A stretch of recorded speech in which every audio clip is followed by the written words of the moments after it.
बड़े भाव विभोर होकर के भगवान का स्मरण करें और आप अपने मन में ही ये समझ लो, इस शरीर को नचाना तो सरल है, इस शरीर को नचाना तो सरल है, शरीर को हिला करके तो कोई भी नाच सकता है, लेकिन असली नाचना तो तब है जब हमारा मन रूपी मयूर नाच करने लग जाए। ये दुनिया पंछी का मेला, ये दुनिया पंछी का मेला, ये दुनिया पंछी का मेला, ये दुनिया पंछी का मेला, सबको उड़ जाना है अकेला, सबको उड़ जाना है अकेला, सबको उड़ जाना है अकेला, सबको उड़ जाना है अकेला। पिंजरा पड़ा रहता सबले नमस्कार, पिंजरा पड़ा रह जाए तुझे जपले नमस्कार, तेरा पल पल बीता जाए तुझे जपले नमस्कार, तेरा पल पल बीता जाए तुझे जपले नमस्कार। ओ नमः शिवाय, ओ नमः शिवाय, सभी बोलो नमः शिवाय, ओ नमः शिवाय।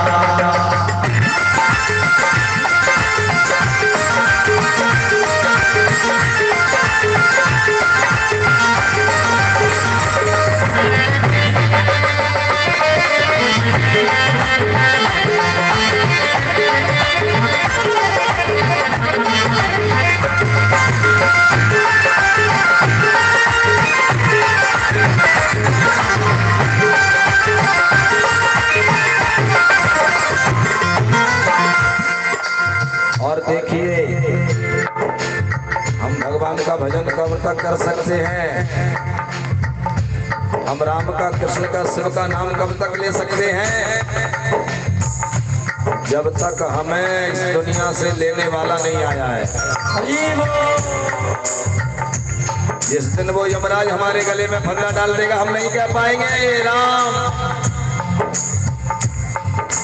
मुसाफिरी जब पूरी होगी, मुसाफिरी जब पूरी होगी, चलने की मजबूरी होगी, चलने की मजबूरी होगी। आप सभी ध्यान देना,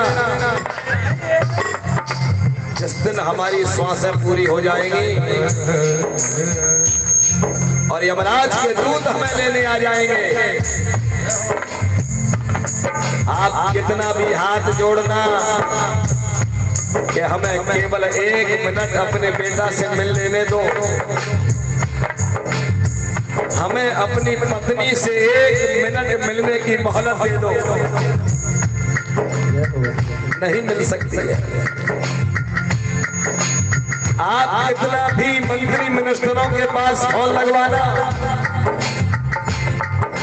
और उनसे कहलवाना कि 1 मिनट हमको दिलवा दो कि हम राम का नाम ले लें, नहीं मिल सकते। मुसाफिरी जब पूरी होगी, मुसाफिरी जब पूरी होगी, चलने की मजबूरी होगी, चलने की मजबूरी होगी, पिंजरा पड़ा रह जाए मुझसे पिंजरा पड़ा रह जाए तुझे जपले नमस्कार, तेरा पल पल बीता जाए मुझसे जपले नमस्कार, तेरा पल पल बीता जाए मुझसे जपले नमस्कार।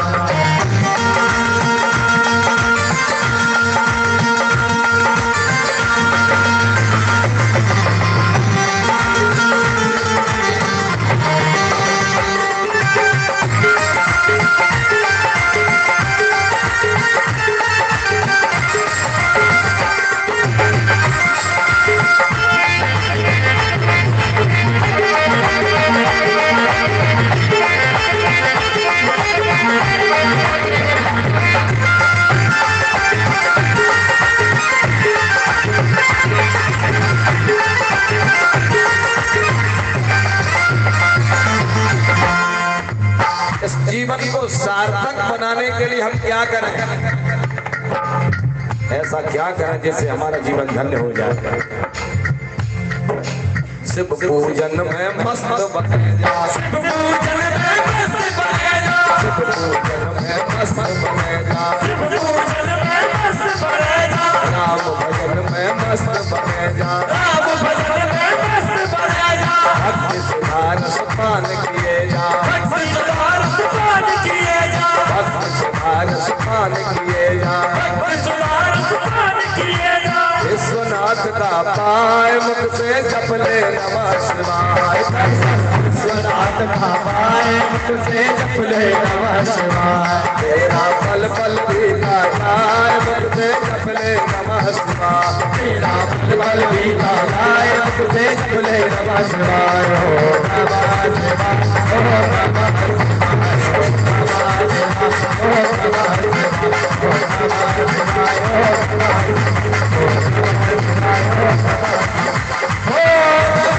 नमः शिवाय, हो नमः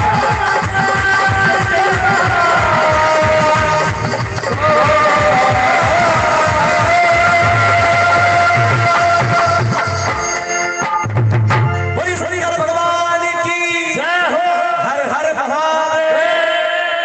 हो आज वेद व्यास भगवान भोलेनाथ से वरदान पा करके आश्रम पर आ गए हैं।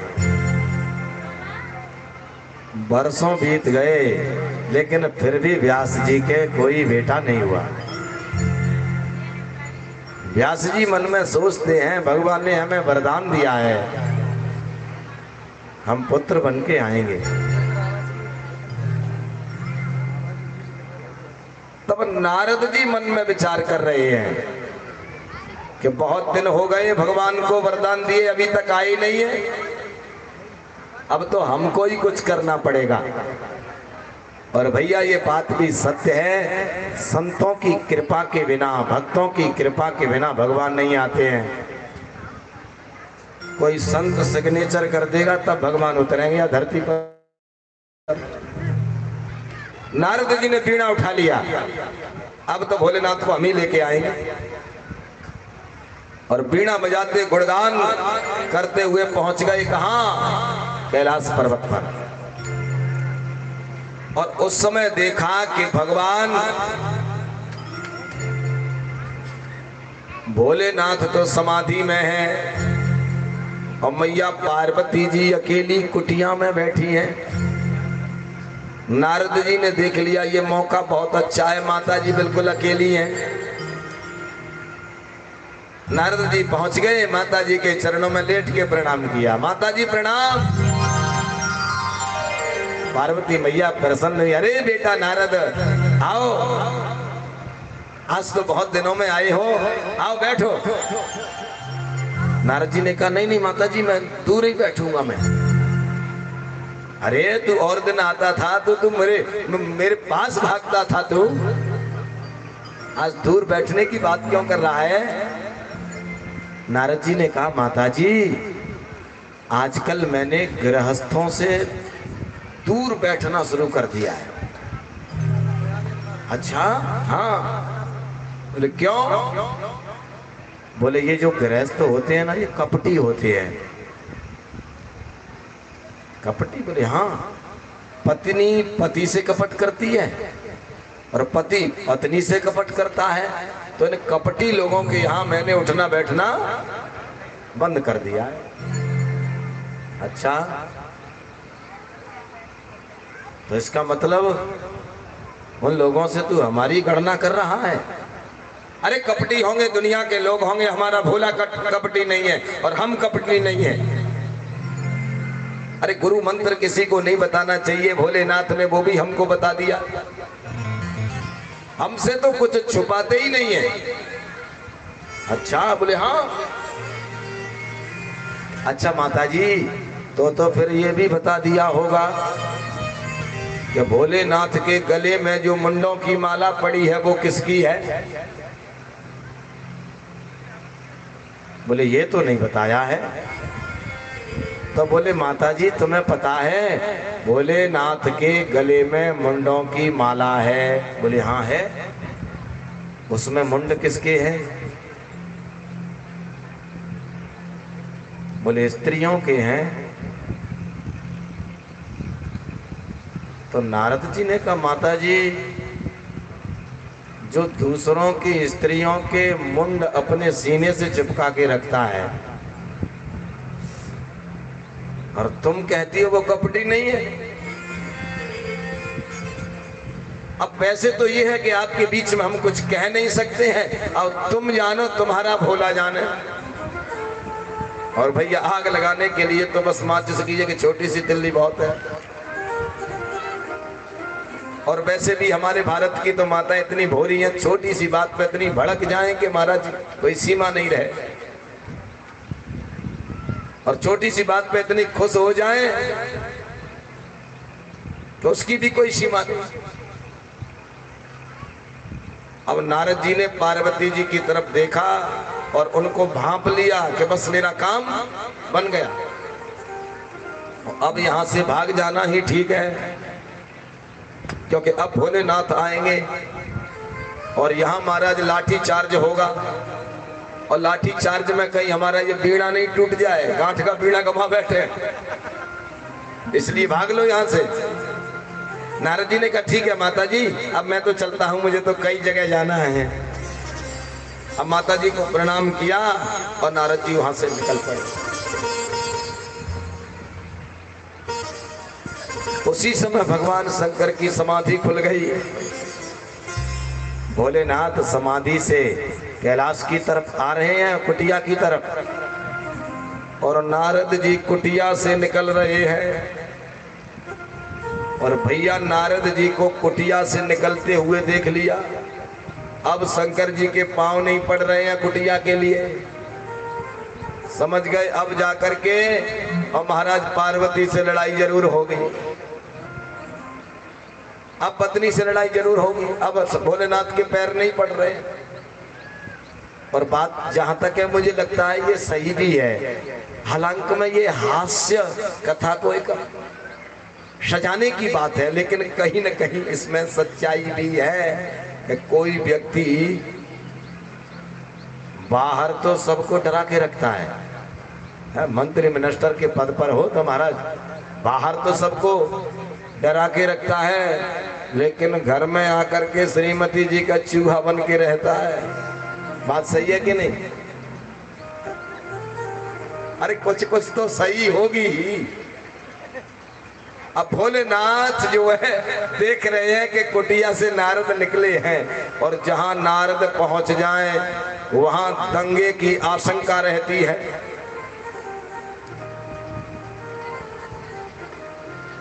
अब भोलेनाथ हिम्मत जुटा करके गए कुटिया में। माता जी नाराज पड़ी हैं, श्रृंगार बिगाड़ लिया है, बार बिखेर लिए हैं।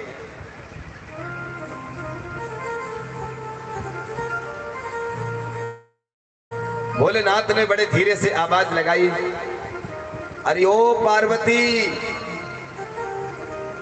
मैया बिल्कुल नहीं बोली। भगवान ने फिर आवाज लगाई, अरे ओ गणेश की मां।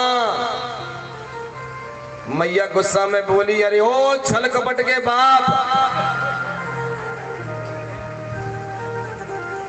भोलेनाथ ने कहा मामला पेचीदा है, नारद के द्वारा लगाई हुई आग महाराज दमकलों से बुझने वाली नहीं है, इसके लिए तो प्रेम रूपी पानी चाहिए।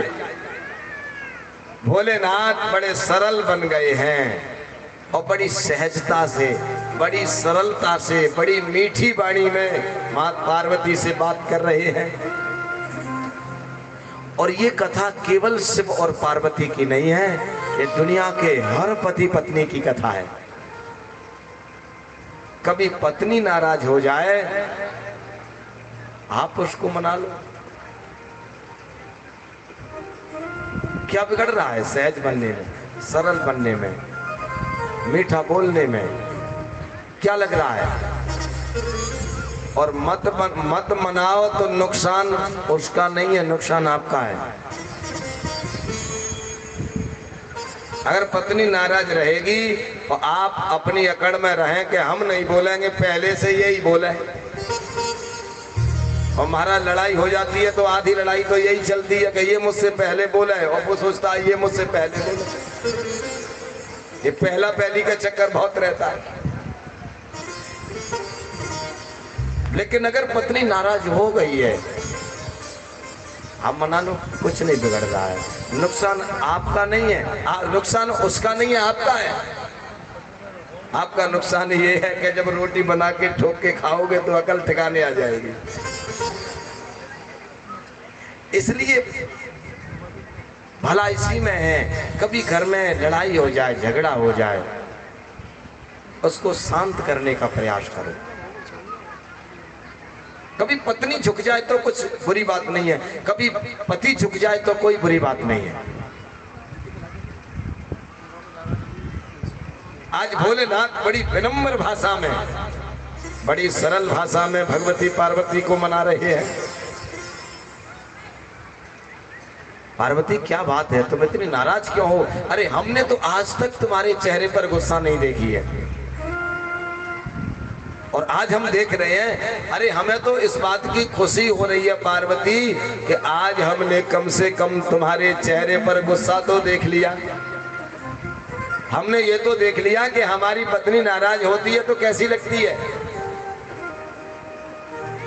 मां पार्वती आंखों में आंसू भर के रो पड़ती हैं। हे भोलेनाथ, हम तो ये समझती थी कि हमारे शिव जैसा कोई नहीं है। जन्म जन्म लगे रगर हमारी, बरहूं शंभु न तो रहूं कुआरी। मैंने आपके लिए ऐसी भीषण प्रतिज्ञा की, किस लिए? शिव के लिए। और मैं तो समझती थी आप जैसा कोई है ही नहीं। भगवान ने कहा फिर तुमको गिलानी किस बात की हो रही है? बोले भोलेनाथ, हम ये समझती थी कि आप हमारे अलावा किसी भी दुनिया की स्त्री का चिंतन नहीं करते होंगे। हम तो ये समझती थी। भगवान ने कहा जो तुम समझ रही है यही सत्य है, जो तुम समझ रही हो यही सत्य है। पार्वती तुम हृदय से कह दो कि तुम्हारा शिव किसी नारी का चिंतन कर सकता है। अपने हृदय से इस बात को कह दो और मैं मान लूंगा। विश्वास दृढ़ होना चाहिए, श्रद्धा मजबूत होनी चाहिए। कभी कभी श्रद्धा में कमी आ जाती है तो वहां विच्छेद होने की संभावनाएं बन जाती हैं। भवानी शंकर वंदे श्रद्धा विश्वास रूपिण याभ्याम बिना न पश्यन्ति सिद्धाः स्वांतस्तमीश्वरम। ये पार्वती साक्षात श्रद्धा है, भगवान शंकर विश्वास है। अरे हमारी साधना में, हमारी भक्ति में श्रद्धा कमजोर नहीं होनी चाहिए। श्रद्धा अकाट्य हो, इन रिश्तों में श्रद्धा होनी चाहिए।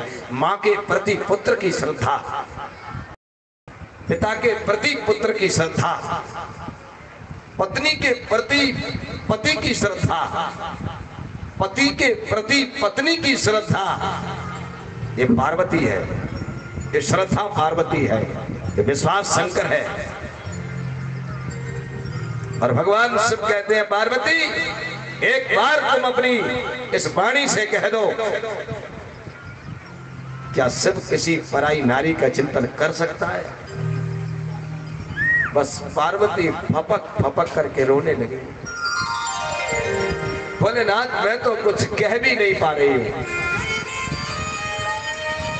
लेकिन मुझे तो ब्रह्मपुत्र नारद ने बताया है आपके गले में ये स्त्रियों के ही मुंडों की माला क्यों है?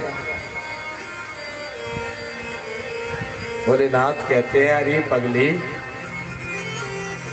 ये किसी और के मुंड नहीं है, ये सब तेरे ही मुंड हैं। मेरे? हाँ। हे पार्वती, जब तू मर जाती है तो मैं तेरे बिना रह नहीं पाता हूं। तू मेरी शक्ति है, मैं शक्तिमान हूं। शक्ति के बिना शक्तिमान नहीं हो सकता है। तेरे बिना मैं रह नहीं सकता हूं। इसलिए तेरी मृत्यु जब होती है तो तेरे मुंड को माला में पोह करके अपने हृदय से लगा लेता हूं। कभी तू तारा बनती है, छिन्नमस्ता बनती है। जब जब तू जन्म लेती है, मेरा वर्ण करती है, तुझसे जो जो शक्तियां जन्म लेकर के मृत्यु को प्राप्त होती हैं, तब मैं तेरे उन मुंडों को इस माला में पोह लेता हूं और अपने हृदय पर तुझे रखता हूं। माता पार्वती बोली, भोले बाबा, या मुंड की माला में तो 108 मुंड हैं। बोले हाँ, तो क्या मैं 108 बार मर चुकी हूं? भोले बाबा बोले हाँ पार्वती, तुम 108 बार मर चुकी हो। मैया बोली, बाबा एक बात बता, मैं 108 बार मर गई और तू एक ही बार भी नहीं मरा है। मैं 108 बार मर चुकी और आप एक बार भी नहीं पधारे।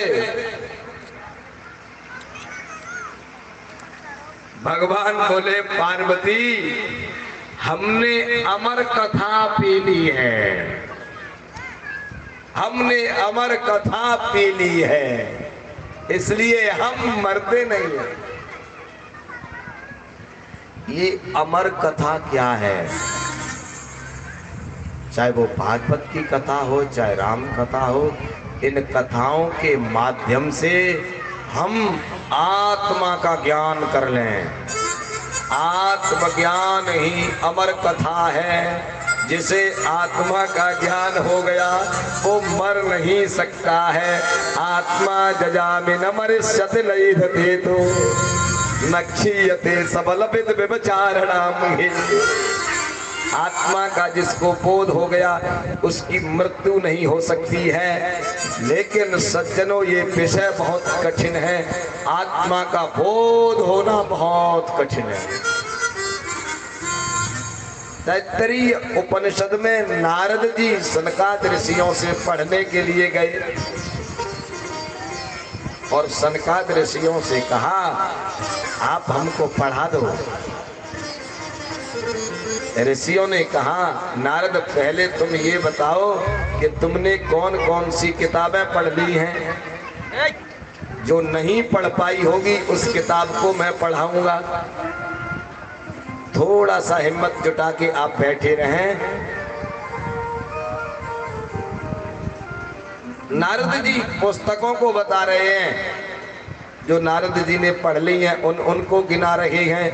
ऋग्वेदोध्येमे यजुर्वेदं सामवेद मतरमण इतिहास पुराणं ब्रह्म विद्यां क्षत्र विद्यां नक्षत्र विद्यां भूत विद्यां एतत् सर्वोध्येमे सोहम वेदे वास्मेनात्मा वेता सोहम भगवान शोकस्या पारम तारयतु इति पूरा उपाख्यान अध्याय का अध्याय उतार दिया नारद जी ने।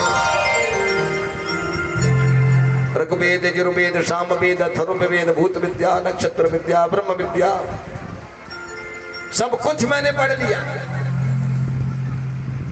नारद जी ने कहा, सनकादिक ऋषि बोले, अरे नारद, अब तो कोई ग्रंथ पुराण बचा ही नहीं है जो मैं तुझे पढ़ाऊं। अब क्या पढ़ना बाकी रह गया है? नारद जी कहते हैं, हे गुरुवर, सोहम वेदे वास्मेनात्मा वेता सोहम भगवान शोकस्या पारम तारयतु इति। मैं आत्मा की पढ़ाई नहीं कर पाया हूं। नारद बता रहे हैं, आज हम थोड़ा बहुत पढ़ लिख जाएं, ब्रह्म, आत्मा और जीव से हटके दूसरी बातें ही नहीं करते हैं।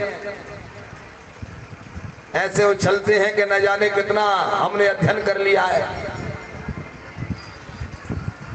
और नारद मुनि इतना सब कुछ पढ़ने के बाद भी कह रहे हैं मैंने आत्मा की पढ़ाई नहीं कर पाई है, मुझे आत्मा का बोध नहीं है, मैं कौन हूँ, मैं कहाँ से आया हूँ, मैं कहाँ जाऊंगा और कब तक मैं जन्मता रहूंगा, कब तक मैं मरता रहूंगा, इस जन्म मरण के बंधन से मुक्त मैं कब होऊंगा, कैसे होऊंगा, कहाँ होऊंगा,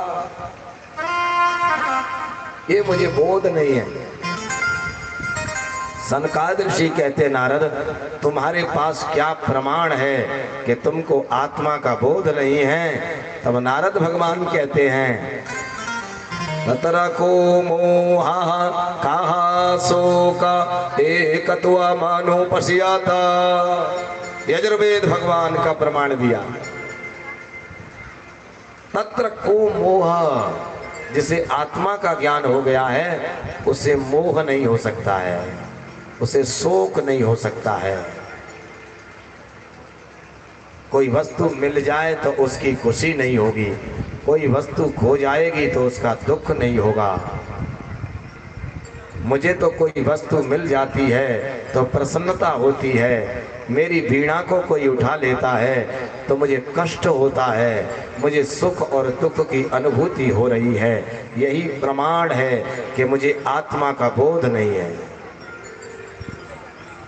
तब सनकादिक ऋषियों ने नारद को आत्मज्ञान कराया और वो आत्मबोध संहिता कोई और नहीं, वो यही श्रीमद् भागवत है। ये परमहंसों की संहिता है। ये इसमें आत्म तत्व का ही उपाख्यान है, लेकिन अब हम वक्ता और श्रोताओं के अंदर वो सामर्थ्य नहीं है कि हम उस आत्म तत्व का श्रवण कर सकें। अभी मैं यहाँ से आत्मा, परमात्मा, जीव, जगत, इसके ऊपर वेदांत बोलूं, कितने लोग यहाँ बैठ के सुनेंगे? और अभी यहीं से खूब सुंदर सुंदर चटक मटक वाले भजन गाए जाएं, कोई नहीं उठेगा। और नृत्य और प्रारंभ कर दिया जाए, भीड़ होने लग जाएगी। आत्म तत्व को सुनना बहुत कठिन है भैया, इसलिए ये विद्या लुप्त हो गई। एक पंडित जी कथा कह रहे थे, आत्मा, परमात्मा, ब्रह्म की व्याख्या। आंख बंद करके पंडित जी कथा कह रहे, धीरे धीरे सब श्रोता उठ के चले गए। एक व्यक्ति बैठा, पंडित जी की आंख हुई, पंडित जी का हृदय गदगद हो गया। भैया अच्छा, असली श्रोता तो तू ही निकला और तो सब भागे। वास्तव में तेरा जीवन धन्य है, तूने कथा बड़े प्रेम से सुनी है। उसने कहा भैया पंडित जी। बोले हाँ। बोले मैं तो साउंड वाला हूँ, मैं तो इसलिए बैठा हूं कि तुम ये बकबक करना बंद कर दें तो साउंड को बंद करके चैन से जाके कहीं सो। कौन सुनने को राजी है इस ब्रह्म तत्व को, इस आत्म तत्व को? आत्मा का बोध होना बहुत कठिन विषय है।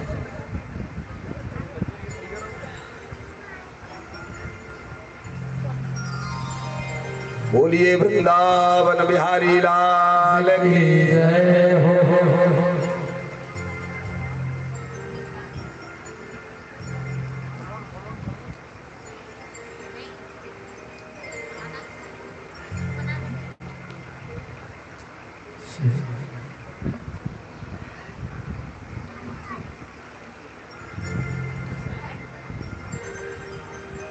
आप एक 10-15 मिनट की हिम्मत और जुटाना बैठने की। तो झांकी बन गई है, उसका आपको दर्शन कराया जाएगा। और वैसे तो एक बात है, ये मन बड़ा खतरनाक है। जैसे ही ये 5 बजेगा ना, इस मन को रोकना बहुत कठिन है, लेकिन इस मन को रोक ले वही तो असली श्रोता है। इसलिए इस तरह बने रहे। तो भगवान भोलेनाथ से माता पार्वती का वो प्रश्न भोलेनाथ ने उत्तर दिया कि आपके ही सब मुंड है, और हमारी मृत्यु इसलिए नहीं होती क्योंकि हमने अमर कथा उस आत्म तत्व का ज्ञान कर लिया है। तब भगवती पार्वती ने निवेदन किया, उस आत्मा का बोध मुझे भी करा दो। और सज्जनों, एक बात और मैं इस प्रसंग को आगे बढ़ाते बढ़ाते कह जाऊं, सबकी मृत्यु का प्रमाण है, पार्वती की मृत्यु का प्रमाण नहीं है। पार्वती को भगवान विश्वनाथ ने आत्मबोध करा दिया है, और जिसे आत्मबोध हो गया वो कभी मरता नहीं है। आज भगवान विश्वनाथ माता पार्वती को कथा सुना रहे हैं। भगवान ने कहा, पार्वती कोई और नहीं सुने, ये शंकर कथा कह रहा है, कोई और नहीं सुन जाए, और नहीं तो वही अमर हो जाएगा। क्योंकि शिव की वाणी तो जहां गिरेगी वहां आत्म तत्व हो जाएगा उसको। हम जैसे लोगों की वाणी नहीं आत्मबोध करा सकती है, लेकिन शिव की वाणी तो बोध करा देगी।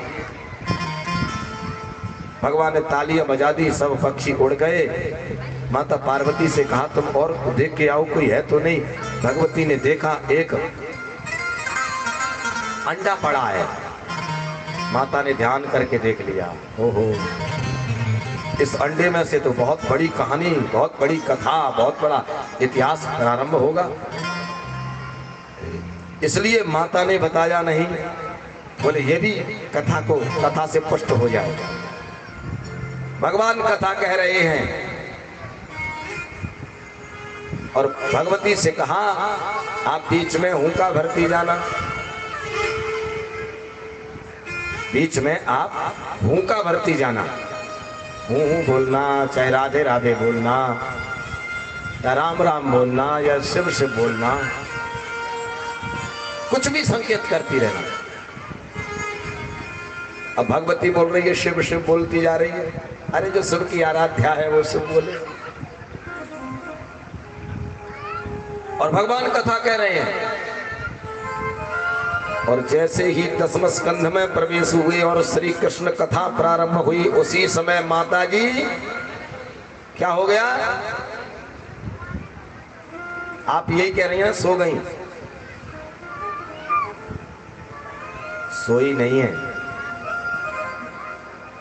अगर ऐसा कह दें कथा में, माता पार्वती सो गई, इसका मतलब पार्वती की तुलना एक आलसी स्त्री से कर दी।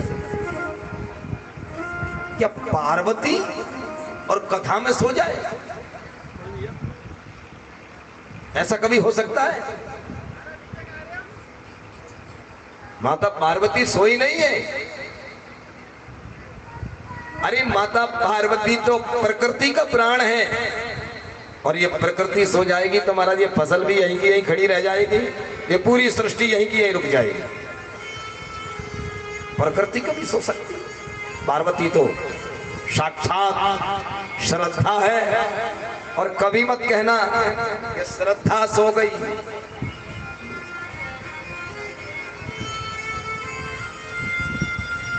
सोई नहीं है। श्री कृष्ण का नाम सुनते ही समाधि में चली गई। समाधि में कैसे चली गई? कथा तो ये बहुत लंबी है, मैं उदाहरण ले लेता हूं, और शक्ति अंक में ये कथा लिखी है, ये भी बता दूं, कहीं आप ही ना समझ बैठे क्या। और हमारा जो अखिल भारतवर्षीय धर्म संघ है, ये अधिकांश अधिक से अधिक पूरा प्रयास करता है कि शास्त्र के सिद्धांत को ही कहा जाए, आलतू फालतू की बातें नहीं।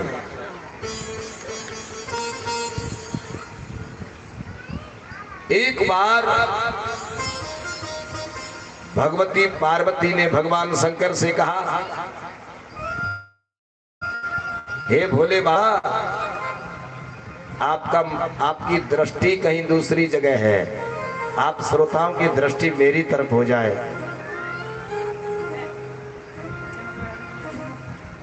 ये जो काम कर रहे हैं इनको आराम आराम से कर लीजिए, आप एकदम स्थिर रहिए, एकदम स्थिर।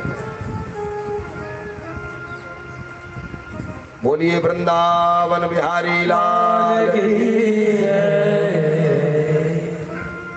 एक बार भगवान शंकर से पार्वती जी ने कहा, हे विश्वनाथ, हमने सुना है तुम नाचते बहुत अच्छा है, आप तो तांडव नृत्य भी कर लेते हैं। भगवान ने कहा, तुमने बिल्कुल ठीक सुना, हम तो बहुत बढ़िया नाचते हैं। अरे बोले, तुमने दुनिया को देखा, हमने तो तुम्हारा नाच देखा ही नहीं है। अरे हम पत्नी हैं, फिर भी तुम्हारा नृत्य नहीं देखा हमने। तो भगवान ने कहा, ठीक है, हम नाच देते हैं। अरे हम दुनिया में तांडव नृत्य करते हैं और पत्नी के सामने नाचे तो कौन सी बुराई है? और पत्नी पति के सामने नाचे तो कौन सी बुराई है? अरे पत्नी का नृत्य है ही पति के लिए, पत्नी का नृत्य है ही पति के लिए। पत्नी का श्रृंगार, पत्नी का नृत्य, और नृत्य और श्रृंगार की तो बात करती है, पत्नी है ही पति के लिए। श्रद्धा है। किसी ने कहा भी है, जीव जीवन जगत में मिला है तुझे, भावना भाव भक्ति भजन के लिए, मन के मंदिर की मूरत तू ऐसी सजा, जैसे सजती है सजनी सजन के लिए। बोलिए भगवान की जय हो। अरे पत्नी का तो श्रृंगार है ही पति के लिए। विश्वनाथ भगवान कहते हैं, हरि पार्वती तुम्हारे सामने नृत्य करने में हमें क्या शर्म है। आज भगवान शिव नृत्य कर रहे हैं, और ऐसा नृत्य किया भगवान विश्वनाथ ने, और अपना डमरू बजाया, और डमरू से शब्द निकल रहे हैं, आई ओणरे लरक ए ओंग आई औ छाय वरक लड़ियम गड़नम झपाए घट दस जब घट दस खपा चट चट तब कपाए सत सर हल। ये शब्द निकल रहे हैं। इन शब्दों की सृष्टि कहां से हुई? भगवान विश्वनाथ के डमरू से। चाहे वो आ आ ए ए ओ कोई भी शब्द हो, भगवान शिव के डमरू से पैदा हुआ है। और सज्जनों, एक बात मैं कह दूं, आज भगवान शिव को कितने कितने लोग गालियां देते हैं। आज कितने कितने लोग शिव की बुराई करते हैं। आज तो लोग शिव के ऊपर कुछ बोल जाए तो उसके लिए आफत खड़ी कर देते हैं। अरे हमारे शिवलिंग को आप पानी का फव्वारा कह सकते हैं, और हम अपने शिव के लिए कुछ नहीं कह सकते हैं। लेकिन ध्यान रखो, हम इसमें भी प्रसन्न हैं। आप खूब शिव को गालियां दो, आप खूब ज्ञान वापी में स्थित भगवान शंकर को पानी का फव्वारा कहो, हमको इसमें भी खुशी है। क्योंकि तुम जो शिव को गाली दे रहे हो, जिन शब्दों को बोल रहे हो, ये शब्द भी तुम्हारी पापोती नहीं है, ये शब्द भी भगवान शंकर के डमरू से निकले हैं। अरे हम तो यही मान लेंगे कि भगवान शंकर के डमरू से निकले हुए शब्दों को ही तुम गाली के रूप में भगवान पर चढ़ा रहे हैं। हमको इसमें ही खुशी है। खूब दो गाली। अरे हमारे विश्वनाथ डमरू नहीं बजाते, शब्द नहीं निकलते, तो आप गाली देकर के कैसे खुश हो पाते? इसी में प्रसन्न रहो। भगवान विश्वनाथ के डमरू से सृष्टि हुई है। आज इस तांडव नृत्य को देख करके माता पार्वती तो मोहित हो गई, शिव के नृत्य पर मोहित हो गई। अरे भोले बाबा, इतनो सुंदर तो मैं हूं नाचनो ना जानू, जितनो बढ़िया तुम नाचनो जाने। बाबा कमाल कर दिए तुमने। हम तो समझते थे कि तुम केवल धतूरा खा के समाधि में लगे रहते हो, आप तो बड़ा सुंदर नाचते हो। बोले बाबा इस नाचने की खुशी में हम आपसे कुछ मांगना चाह रही हैं। भगवान बोले पार्वती, अरे हम तो शत्रुओं को भी जो मांगते हैं वो दे देते हैं, तुम तो आखिर हमारी पत्नी हो, तुम जो मांगोगी वो हम क्यों नहीं देंगे। मांगो, तुम्हारी क्या इच्छा है।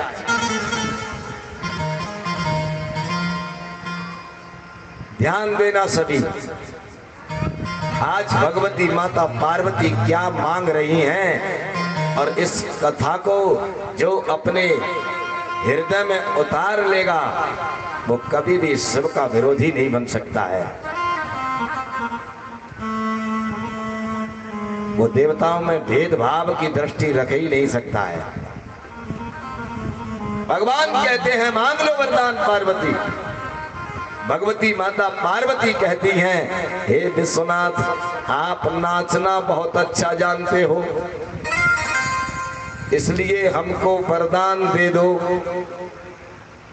कि आप आगे जो कल्प आ रहा है, इस कल्प में तुम राधा बनकर के प्रकट हो जाना और मैं कृष्ण बनकर के प्रकट होंगी।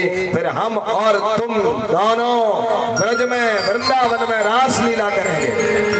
राधा कृष्ण भगवान की जय। ये भगवती पार्वती वरदान मांग रही हैं, आप राधा बन के प्रकट हो जाना, मैं कृष्ण बनूंगी। सज्जनों, एक कल्प की ये भी कथा है कि वो राधा साक्षात भगवान शंकर हैं, श्री कृष्ण भगवती पार्वती है, और उन्होंने रास लीलाएं की हैं। और आज भगवती पार्वती को भगवान शंकर कथा सुना रहे हैं, और उस कथा में जैसे ही कृष्ण शब्द आया, दसवां स्कंद प्रारंभ हुआ। कृष्ण शब्द को सुनते ही माता जी तो उन ख्यालों में चली गई। वो सोच रही हैं, हम उस कल्प में कृष्ण बनी थी, तब हमने वृंदावन में ऐसी लीला की, गोकुल में ऐसी लीला की, गोवर्धन में ऐसी लीला की। तो भगवती पार्वती उन ख्यालों में, उन कल्पों में चली गई, उनका हुंका बंद हो गया। कभी कभी आप यहाँ बैठे हो, आपका दिमाग कहीं चला जाए, आप बैठे ही रह जाओगे, आपको पता ही नहीं लगेगा कि कथा में क्या निकल गया। तब ध्यान एकदम उठेगा, अरे मेरा दिमाग वहां चला गया। तो वो नींद नहीं है, वो चित्त वहां चला गया है। ऐसे ही पार्वती का उस कल्प में चला गया, समाधि लग गई, उनका बंद हुआ। तब उस अंडे में से एक सुख शावक निकल पड़ा, और वो साक्षात शिव का अवतारी सुख है। वो सोचने लगे, अगर हुंका बंद हो गया है, हुंका बंद होते ही कथा बंद हो जाएगी, कथा बंद हो जाएगी। लेकिन सुखदेव जी महाराज कहते हैं, मैं कथा को बंद नहीं होने दूंगा, मैं कथा को बंद नहीं होने दूंगा। कथा सुखदेव जी का ये सुख शास्त्र भागवत, इसकी कथा बंद नहीं हो सकती है। अरे आज यहाँ होगी कथा, कल कहीं दूसरी जगह होगी कथा, परसों कहीं दूसरी जगह होगी कथा, फिर कहीं और होगी कथा। यहाँ हो रही है कथा, वहाँ हो रही है कथा, दूसरी जगह भी हो रही है कथा। ये कथाएं कभी बंद नहीं होंगी, और कथाएं जब बंद हो जाएंगी तो समझ लेना धर्म ही समाप्त हो गया।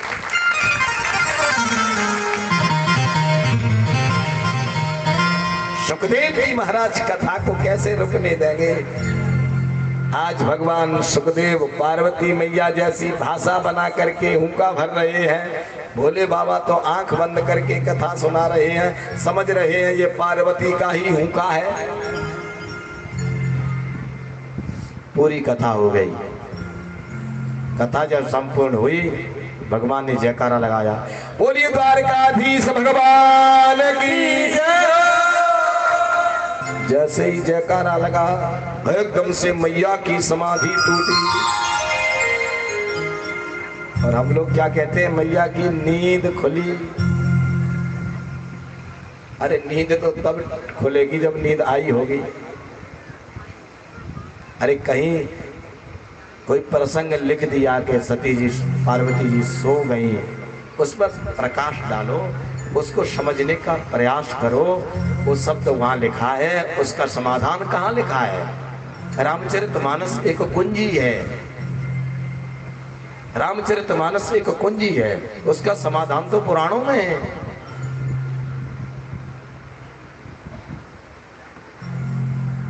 भगवती की समाधि। तब माता ने कहा, आप कृष्ण का चरित्र कह रहे, मैं सुन नहीं पाई।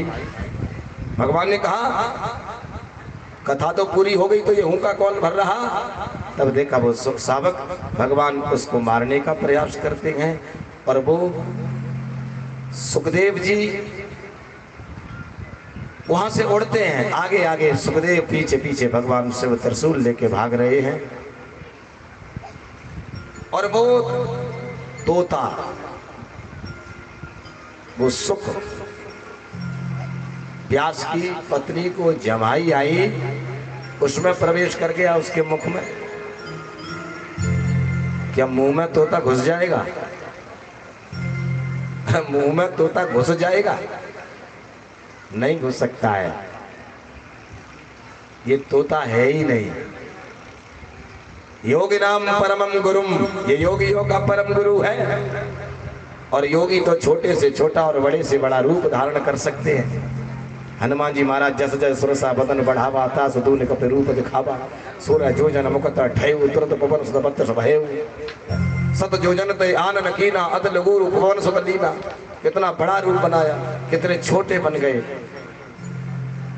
ऐसे ही सुखदेव जी महाराज योग के द्वारा सूक्ष्म रूप धारण करके प्रवेश कर जाते हैं।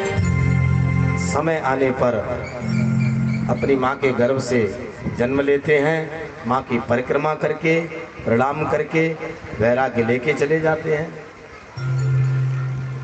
वेद व्यास जी महाराज उस पुत्र को वापस करने का प्रयास करते हैं, लेकिन ब्रह्म की तरंग में जो चला गया वो वापस नहीं होता है। ब्रह्म की तरंग में जो चला गया वो वापस नहीं होता है। रास्ते में सुखदेव जी जा रहे हैं, एक सरोवर मिला, उसमें कुछ माताएं हल्के फुल्के वस्त्र पहन के स्नान कर रही हैं। और ये साधारण सी बात है, व्यक्ति को स्नान करता है तो बदन पर हल्के फुल्के ही वस्त्र रहते हैं। माताएं नहा रही हैं, सुखदेव जी जैसे ही निकले कोई फर्क नहीं पड़ा, वो निकल गए।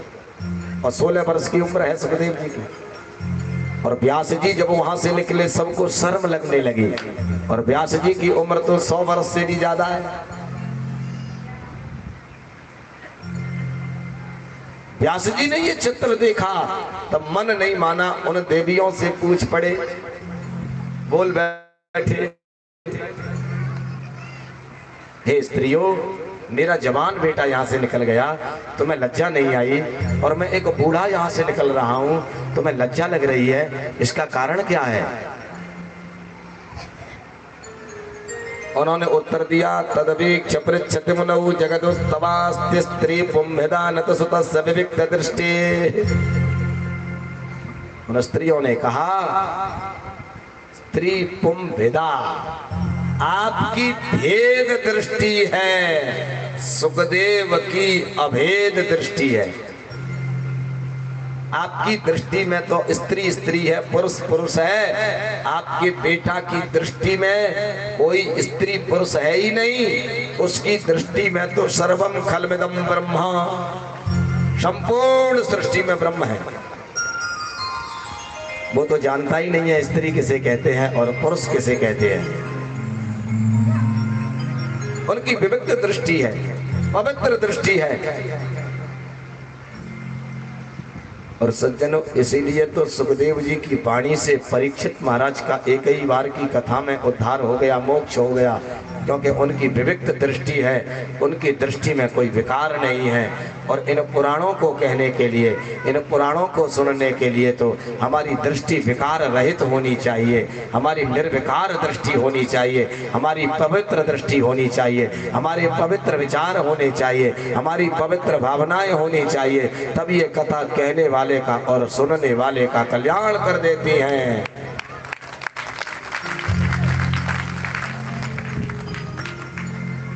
अंत में सुखदेव जी महाराज चले जाते हैं। व्यास जी महाराज उनके कान में कृष्ण शब्द का उद्घोष करके उन्हें लाते हैं। तब वही सुखदेव जी को लाके व्यास जी भागवत पढ़ाते हैं। और जब परीक्षित महाराज शिकार करने के लिए जाते हैं जंगल में और प्यास लगती है, समीक मुनि के गले में सर्प डाल देते हैं। उनका बेटा संगी श्राप देता है, तुम्हें तक्षका सप्तमे हनी, 7वें दिन तुम्हें तक्षक नाग डस लेगा। और परीक्षित को जब ये पता लगता है तब परीक्षित महाराज जन्मेजय को गद्दी सौंप करके भगवती भागीरथी के तट पर आ जाते हैं और सुखदेव जी महाराज फिर उनको कथा सुनाते हैं। मंगलाचरण किया सुखदेव जी ने। परीक्षित महाराज ने सृष्टि का प्रश्न किया, सृष्टि कैसे बनी। सुखदेव जी महाराज ने 10 प्रकार की सृष्टि का वर्णन किया। सद्यो मुक्ति, कर्म मुक्ति, ब्रह्मांड भेदन, विराट वर्णन और 10 प्रकार की सृष्टि, वैकृतिक और प्राकृतिक सृष्टि, इंद्रियों की सृष्टि, इंद्रियों के देवताओं की सृष्टि, उद्भिज, अंडज, स्वेदज, जीव जंतु सबकी सृष्टि का वर्णन। सृष्टि की वृद्धि ना होने पर मनु और शत्रुपा की उत्पत्ति, और तब हिरण्याक्ष से पृथ्वी को ला करके मनु को देते हैं और मनु इस पृथ्वी पर 3 बेटी और 2 बेटा उत्पन्न करते हैं। सबसे पहले इस धरती पर बेटी आई है, सबसे पहले सृष्टि में बेटी का जन्म हुआ है। और आज बेटी के जन्म से हमें डर लगता है। बेटा का जन्म हो खुशी मनती है और बेटी का जन्म हो तो मुंह लटक जाता है।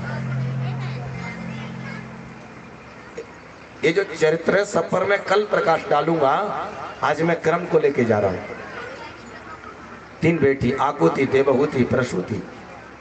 आकुति का विवाह आगे रुचि के साथ में हुआ है, जिनके यहाँ यज्ञ नारायण अवतरित होते हैं। और देवहूति का विवाह कर्दम के साथ में हुआ है, जिनका बेटा कपिल हुआ। कर्दम को देवहूति की आवश्यकता है। अगर जीवन में कपिल चाहिए, अगर जीवन में भगवान का दर्शन चाहिए तो देवहूति बन जाओ, कर्दम बन जाओ। कर्दम का मतलब है जिसने अपनी इंद्रियों का दमन कर लिया है। जो अपनी इंद्रियों का दमन कर लेगा उसे देवहूति मिल जाएगी। देवहूति है ऐसी बुद्धि, देवान आहूयत यासा देवहूति, देवताओं को बुलाने की सामर्थ्य। अगर ये जीव इंद्रियों का दमन कर लेगा तो कर्दम बन जाएगा, और कर्दम बन जाएगा तो देवताओं को बुलाने वाली वो शक्ति देवहूति मिल जाएगी। और देवताओं की बुलाने की सामर्थ्य जब मिल जाएगी तो वो कपिल को भी भगवान के रूप में बुला करके दर्शन कर लेगा। बोलिए कपिल देव भगवान की जय हो। और तब वो कपिल फिर देवहूति को अष्टांग योग, सांख्य योग, भक्ति योग, बद्ध मुक्त जीव की गति का वर्णन, जीव कैसे आया मां के उदर में, इसकी व्याख्या कपिल के द्वारा देवहूति ने कल्याण किया। कपिल दिव्य ज्ञान है, ज्ञान ही व्यक्ति का कल्याण करता है। अंत में देवहूति का शरीर धरती पर रह जाता है, उससे सिद्धदा नाम की नदी प्रकट हो जाती है, देवहूति मुक्त हो जाती है। भैया धरती पर अधिकांश जितनी नदियां हैं वो सब माताओं के शरीरों से उत्पन्न हुई हैं, चाहे वो गंगा जी हो, चाहे यमुना जी हो, चाहे सिद्धदा हो, चाहे नर्मदा हो, चाहे कावेरी। अब माताओं के शरीरों से ही क्यों उत्पन्न हुई, इसमें भी कारण है, इसमें भी समय मिलने पर कहेंगे। तो ये देवहूति। तीसरी पुत्री प्रसूति। प्रसूति का विवाह दक्ष के साथ में हुआ, जिनकी बेटी हुई सती। दक्ष ने भगवान शिव का अपमान किया, तब शिव के अपमान का बदला लेने के दक्ष की यज्ञ में पहुंचती है। रामचरितमानस में जो कथा है वो बिल्कुल सत्य है, लेकिन उस कथा में भी रहस्य छुपा हुआ है। रामचरितमानस में जो लिखा है सती के विषय में अकाट्य सत्य है, लेकिन गोस्वामी तुलसीदास जी की उन चौपाइयों के शब्दों में कुछ भावनाएं फंसी हुई हैं, उनको समझना बहुत अनिवार्य है। उनको समझ लिया तो सती के चरित्र को समझ लिया, और सती के चरित्र पर मैं कल प्रकाश डालूंगा। तो सती दक्ष से शिव के अपमान का बदला लेने के लिए गई है, शिव का त्याग करके नहीं गई है। इसका प्रमाण आपको रामचरितमानस में ही मिलेगा, गोस्वामी जी की ही भाषा में। और वहां जाने पर दक्ष की उद्दंडता को माता सती देखती हैं, दक्ष अपमान करते हैं भगवती सती का, तब माता सती को क्रोध आ जाता है और दक्ष से यहाँ तक कह बैठती हैं, यद्वक्षरम नाम गिरेरितम नृणाम सकृत प्रसंगा तगमा सुहंत तत्। बोले जिसके 2 अक्षर शिव को कहने से व्यक्ति मुक्त हो जाता है, और तुम उस शिव से विरोध करते हो, तुम उस शिव का अपमान करते हो। एक बेटी यहाँ तक कह बैठी, मुझे क्रोध तो इतना आ रहा है पिताश्री कि आपकी जिस जिह्वा से आपने शिव को गाली दी है, उस जिह्वा को काट करके फेंक दो। बेटी कह रही है, जिस जीव से तुमने शिव का अपमान किया है, उस जिह्वा को ही मैं काट के फेंक दूं। लेकिन पुत्री होने के नाते ये उचित नहीं है। इतना जरूर संकेत कर रही हूं, आप शिव से विरोध छोड़ दो। सती ने उपदेश दिया, लेकिन दक्ष पर असर नहीं पड़ता है। अंत में सती भगवान शिव का चिंतन करती हुई शरीर को शांत कर देती हैं योगाग्नि में। हमारे पुराण ये भी कहते हैं कि सती के शरीर को अग्नि ने जला के भस्म कर दिया। ऐसा नहीं कहना चाहिए, ऐसा कहना नहीं चाहिए। शरीर सती का शांत हुआ है। भगवान शिव को पता लगता है, भागवत माध्यम से वीरभद्र को प्रकट करके दक्ष के सिर को तुड़वा करके, तोड़ करके और कुंड में डाला जाता है। अंत में भगवान शिव की स्तुति करते हैं, तब भगवान शिव उस यज्ञ को सफल करते हैं। थोड़ा सा विचार कर लो, दक्ष का सर ही क्यों कटा? दक्ष का सिर ही क्यों कटा? क्योंकि ये दक्ष दुनिया के सिरों को झुकाने की इच्छा रखता था। दक्ष की यही तो लड़ाई थी कि सबने मुझे प्रणाम किया है, शिव ने नहीं किया है। दुनिया के सिरों को झुकाने की जो इच्छा करता है, और दुनिया के सिरों को झुकाने की जिसे आदत पड़ गई। कई व्यक्ति तो महाराज उन्हें प्रणाम मत करो, वो नाराज हो जाते हैं। अगर इन सिरों को झुकाने की आदत पड़ गई तो कहीं ऐसा समय ना आ जाए कि जिन सिरों को झुकवाया जाता है वो सिर ही ना बचे। दक्ष दुनिया के सिरों को झुकवाता था अपने सामने, दक्ष का वो सिर ही नहीं रहा। इससे ये सीख लो कि केवल इन सिरों को झुकवाना मत सीखो, अपने भी सिर को झुकाना सीखो। इस सिर को भी झुकाना सीखो। दक्ष के अंदर यही तो बस गलती हो गई, वो सबके सिरों को झुकाना चाहता था, खुद झुकना नहीं चाहता था। जीवन में झुकना सीखो। जो झुकते हैं जिंदगी में वो बुजदिल नहीं होते, ये हुनर होता है उनका हर रिश्ता निभाने का। बंद किस्मत की कोई ताली नहीं होती,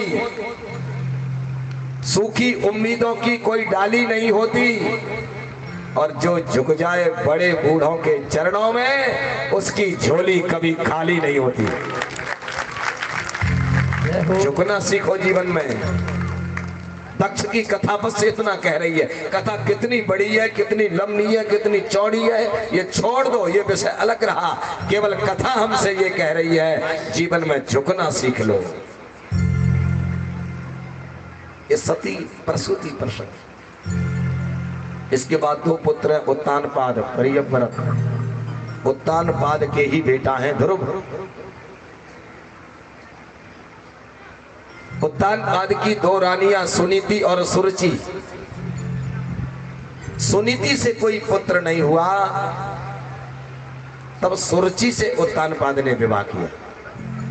और फिर भगवान की ऐसी कृपा हो गई कि सुनीति से भी बेटा हो गया और सुरुचि से भी हो गया। सुनीति के पुत्र का नाम ध्रुव, सुरुचि के पुत्र का नाम तम। सुरुचि के पुत्र का क्या नाम है? तम। आप कह रहे होंगे पंडित जी उत्तम क्यों नहीं कह रहे हैं?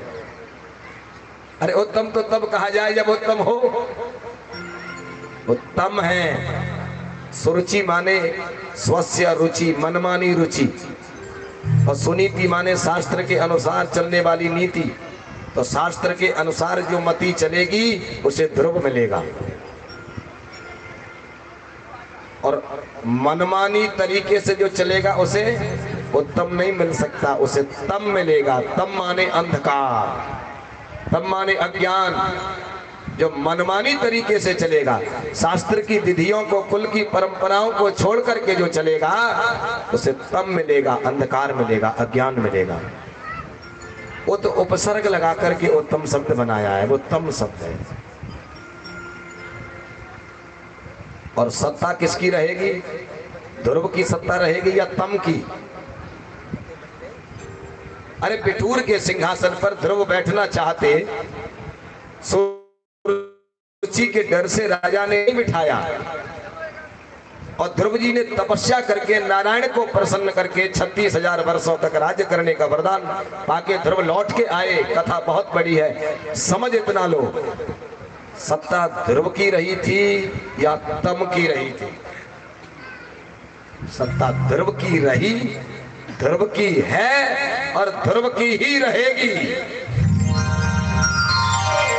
ये ध्रुव कौन है? कठोपनिषद में वर्णन मिलता है। जानाम्यहं सेवधिरित्य नित्यम न अध्रुवैः प्राप्यते ही ध्रुवम तत्। कठोपनिषद भगवान कहते हैं अहम जानामि तत् ध्रुवम अध्रुवैः न प्राप्यते। वो ध्रुव, वो अटल, वो सनातन ब्रह्म। अध्रुव माने नाशवान वस्तुओं से मिलने वाला नहीं है, ये उपनिषद भगवान की भाषा। वहां ध्रुव माने अखंड, अटल ब्रह्म। ध्रुव का अर्थ अखंड, ध्रुव का अर्थ अटल, ध्रुव का अर्थ ब्रह्म। जिसका संकल्प अटल हो, जो नारद जी से कह बैठे मेरी माँ ने कहा है मन में भगवान है, मुझे माँ की बात पर विश्वास है। दृढ़ संकल्प ध्रुव है। जिसका संकल्प दृढ़ है वो ध्रुव है, जिसका संकल्प अखंड है वो ध्रुव है। और जो अखंड होगा, जिसका संकल्प दृढ़ होगा, शासन उसी का रहेगा, सत्ता उसी की रहेगी, क्योंकि दृढ़ ब्रह्म है, दृढ़ परमात्मा है, दृढ़ कृष्ण है, राम है, शिव है। इन्हीं की सत्ता रहेगी। साईं पल भर के लिए आएगा, क्षण भर में चला जाएगा। कितने कितने ढोंगी पाखंडी कुछ दिनों के लिए भगवान बन के रहेंगे, अंत में जेल की सलाखाओं में गिर जाएंगे। भगवान की सत्ता तो भगवान की ही रहेगी, या सत्ता ध्रुव की रहेगी, या सत्ता कृष्ण की रहेगी, या सत्ता राम की रहेगी, या सत्ता शिव की रहेगी, या सत्ता सनातन देवता की रहेगी।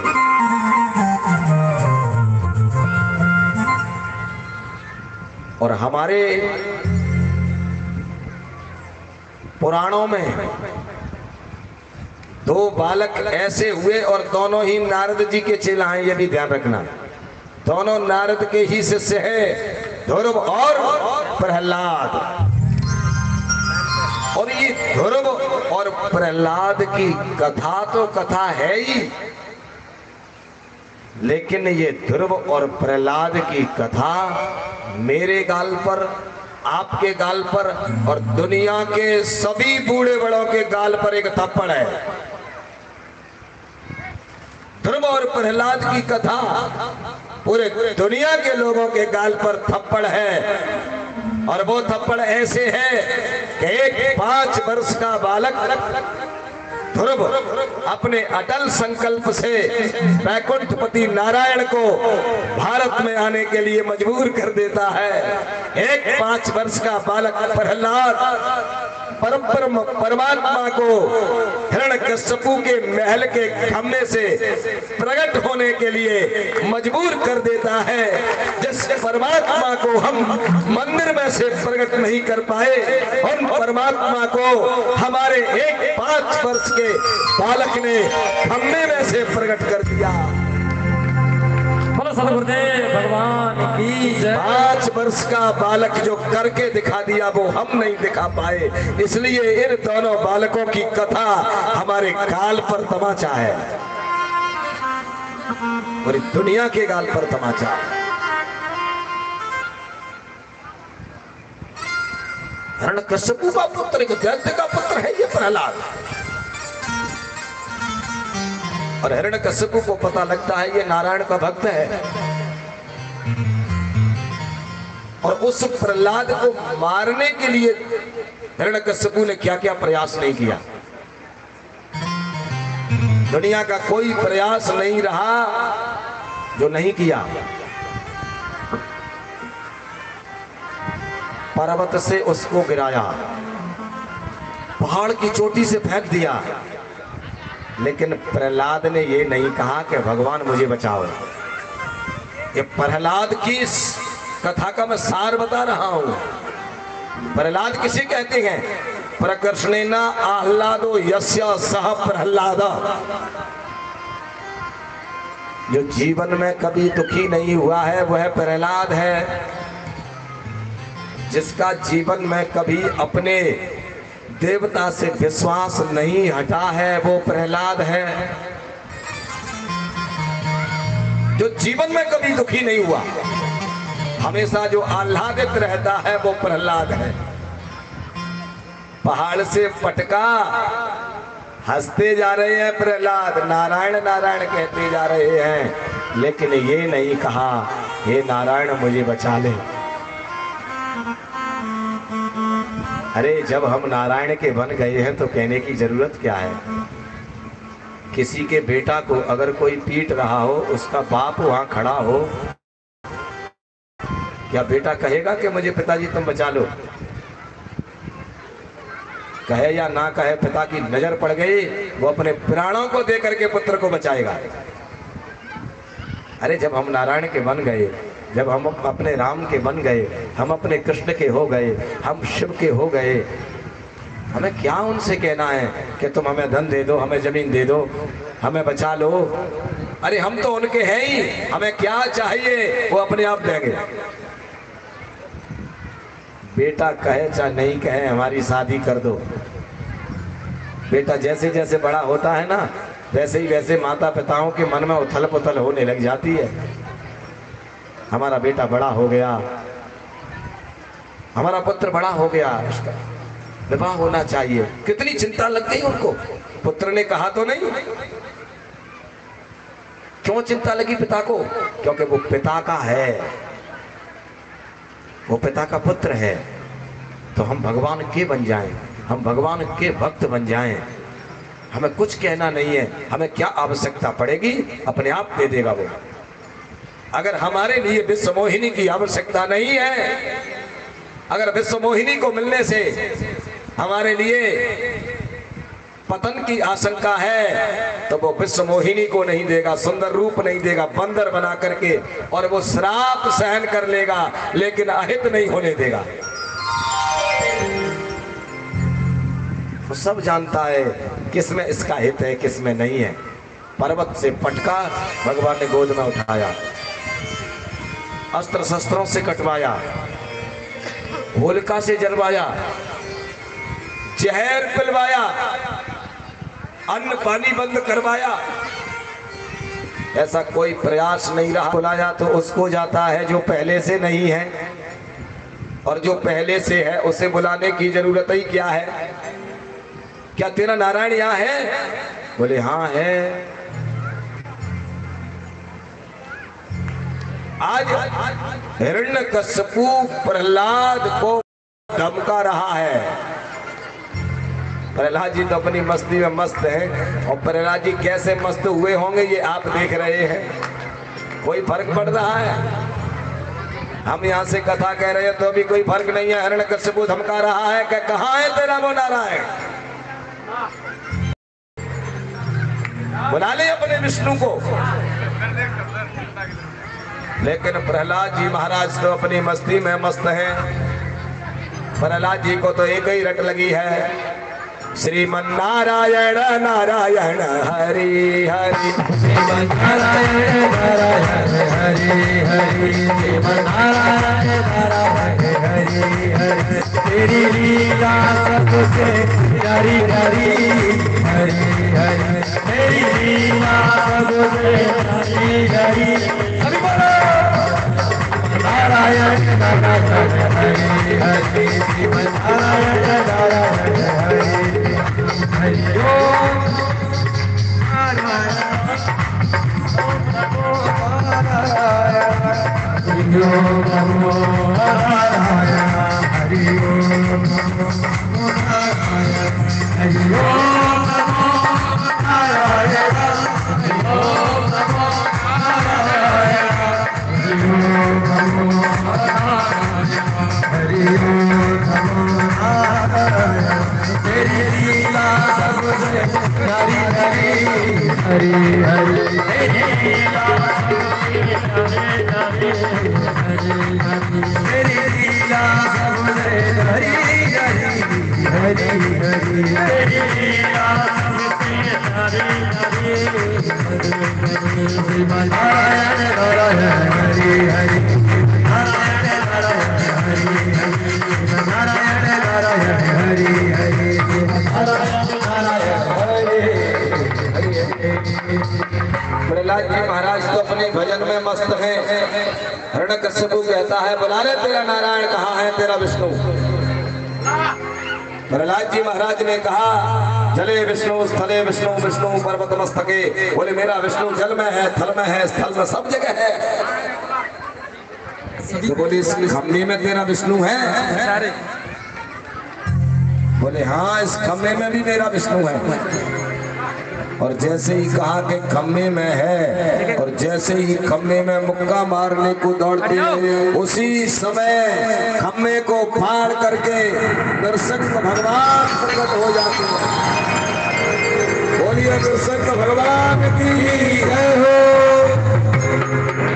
आप सभी बैठ जाए, सभी बैठ जाए तो युद्ध दिखाई देगा। आप सभी बैठ जाए, तुरंत ही बैठे, जल्दी जल्दी बैठिए, माताएं जल्दी बैठो,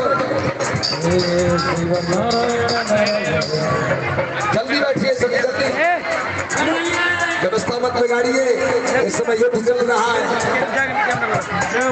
देवता आकाश में से देख रहे हैं और आपको भी देख रहे होंगे। जल्दी बैठिए। हिरण्यकश्यपु और भगवान नरसिंह का भीषण युद्ध प्रारंभ हो गया। नरसिंह भगवान की, नरसिंह भगवान की,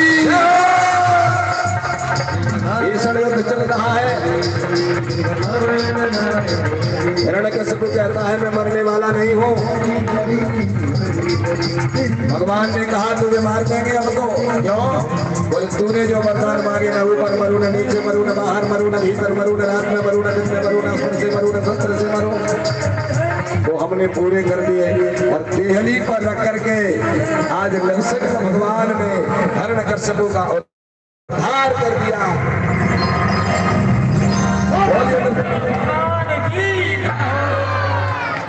आप सभी बैठ जाएं, सभी भक्त बैठ जाएं। अच्छा, हम यहाँ से चिल्ला रहे हैं, आप सुन रही नहीं आवाज को? हम यहाँ से चिल्ला रहे हैं, आपको बात सुनाई नहीं पड़ रही है?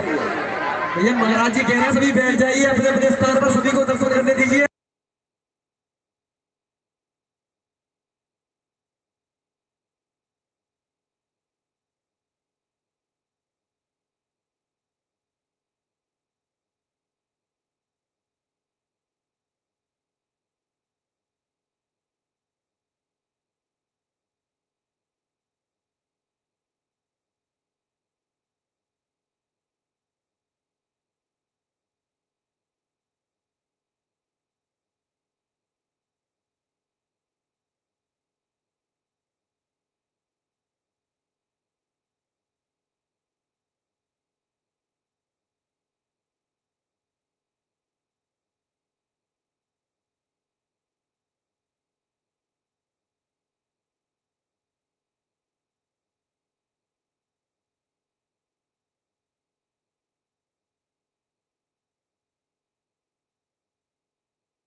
मैं अपने ये करो तेरा हो तो कीजिए जगत धर्म का तेरा हो तो कीजिए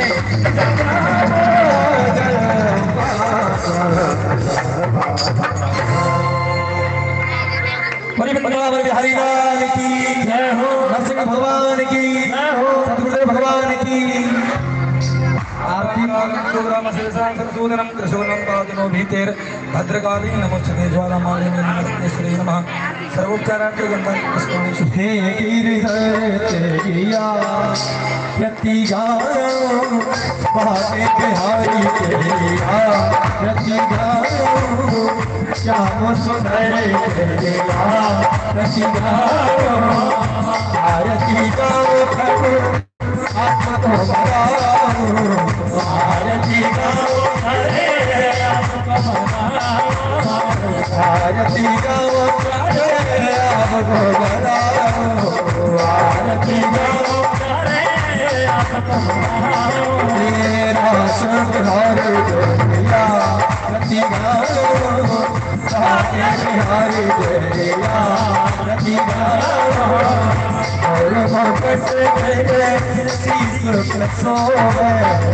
और मोहब्बत मेरे शीश में सोवे और मोहब्बत मेरे शीश में सोवे और मोहब्बत मेरे शीश में सोवे ओ प्यारी बरसी मेरा मन मोरे प्यारी मेरा मन मोरे देख छली पे बने बने गाओ बिहारी तेरिया के बिहारी तेरिया रति गाओ रति गाओ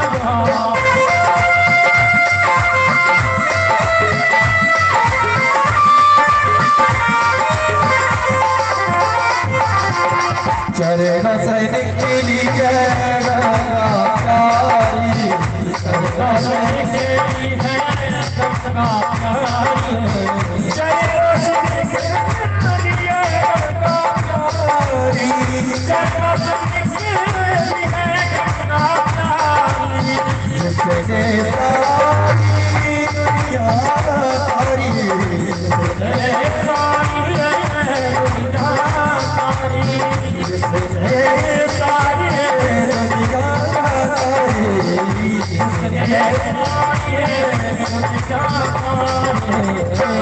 चरणों को शीश झुकाओ शीश झुकाओ साके बिहारी तेरिया रति गाओ व्यासदास के साथ आपो व्यासदास के साथ आपो व्यासदास के साथ आपो व्यासदास के साथ आपो सुख दुख जीवन प्यारे साथ गाओ सुख दुख जीवन प्यारे साथ गाओ सुख दुख जीवन प्यारे साथ गाओ सुख दुख जीवन प्यारे साथ गाओ प्यारी छवि मन में बसाओ बाके बिहारी तेरिया हरिदास के प्यारे तुम हो हरिदास के प्यारे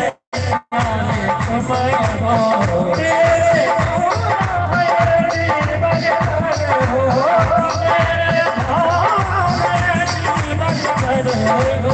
प्यारी छवि मन में बसाओ बाके बिहारी आरती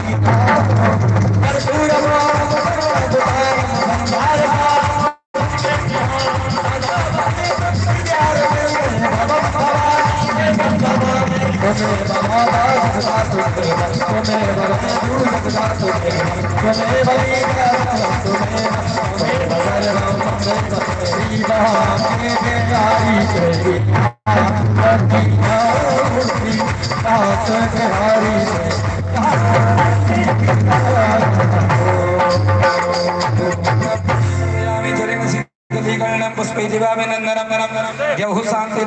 शांति पृथ्वी शांतिरापः शांतिरोगदयः शांति वनस्पतयः शांति विश्वे देवाः शांति ब्रह्म शांति सर्वगुण शांति शांतिरेव शांति श्यामा शांतिरेधि आरार्धं ग्रह्य तत्पश्चादस्तु प्रक्षाल्य मन्त्रपुष्पाञ्जलिं हरिः ओम सेवन्तिकावकुल चम्पकपाटलाब्जै पुन्नागयाति करवीररसालपुष्पैः बिल्वप्रवाल तुलसीदलमञ्जरीभिः त्वां पूजयामि जगदीश्वर मे प्रसीद नारासुगन्धपुष्पाणि यथा कालोद्भवानि च पुष्पाञ्जलिर्मया दत्तो गृहाणाराधकेश्वर श्रीपुराणपुरुषोत्तमाय नमः मन्त्रपुष्पाञ्जलिं समर्पयामि।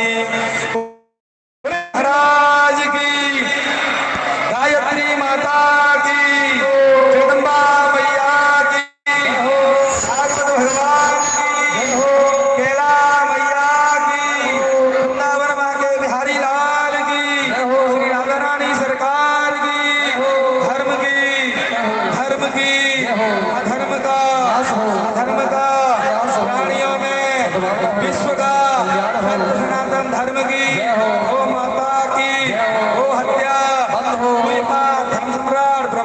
श्री करपात्री जी महाराज की सतगुरुदेव भगवान की संत भगवान की आज के आनंद की नरसिंह भगवान की जय जय श्री राधे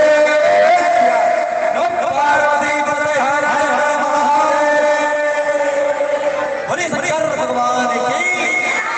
संयुक्तों से निवेदन है आरती देने के उपरांत प्रसाद लेकर ही प्रस्थान करें। ये व्यवस्था आप लोगों की है, इसको बिगाड़े न, आराम से सभी धीरे धीरे आरती लें, प्रसाद लेकर ही प्रस्थान करें।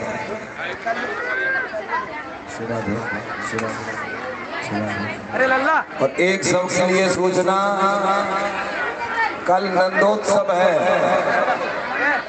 कल नंदोत्सव की कथा, कल भगवान श्री कृष्ण के अवतार की कथा है। कल नंदोत्सव है, आप सभी अधिक से अधिक संख्या में पधारें।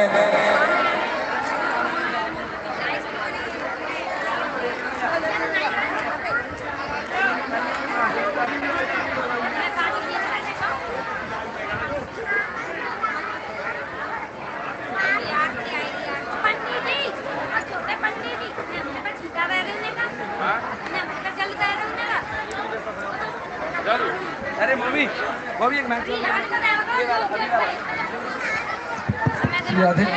सभी भक्तजनों से एक नम्र निवेदन है, बुधैनिया परिवार की तरफ से जितने भी भक्तगण भागवत की कथा श्रवण करने आ रहे हैं उन सभी से निवेदन है, 25 तारीख को महाप्रसादी है, 25 तारीख को भंडारा है। आप सभी से करबद्ध निवेदन है, सभी को प्रसाद ग्रहण करने के लिए अवश्य पधारना है।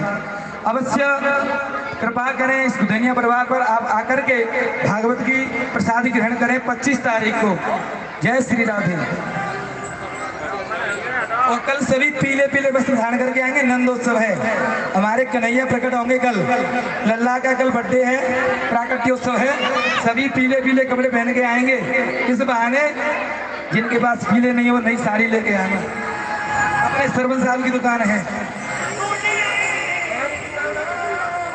नहीं हो तो कोई बात नहीं, आना जरूर, पता चला साड़ी के चक्कर में आए नहीं।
सुंदर में